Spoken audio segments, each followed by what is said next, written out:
Kwa majina anaitwa Lydia Lotazi, ni mkazi wa Sibwesa, ni mke wa mshindi wa SportPesa. Toka nimejua nilikuwa sipendi alivyokuwa na beti, maana nilikuwa naona kama vile anarudisha maendeleo nyuma. Yaani nilikuwa nahisi kama vile anaharibu hela. Yaani nilishamwambia mara nyingi sana na tumezoza sana, lakini hakutaka kuacha.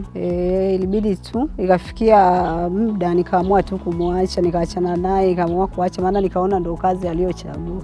Aliponipigia simu akasema ameshinda. Kwa kweli nilihisi hadi aibu ya kunania kumpongeza. Nilihisi aibu maana nilimwambia kwamba anaharibu hela, anarudisha maendeleo nyuma. Kwa alivyoniambia kwamba mke wangu nimeshinda, kwa kweli nilihisi hadi aibu ya kusema kwamba hongera mume wangu. Namshukuru Mungu kwa kuwa akarudi salama. Ni jambo la heri, namshukuru Mungu kwa alivyoshinda. Natamani tu afanye maendeleo na familia pia isaidie, yani asiache kusaidia familia, asiache kusaidia marafiki na watu wengine atakaojisikia yeye kuwasaidia. Kwa kuwa kavuna matunda, alichokipanda kavuna matunda. Mimi simshauri aache, na washauri na wengine waendelee.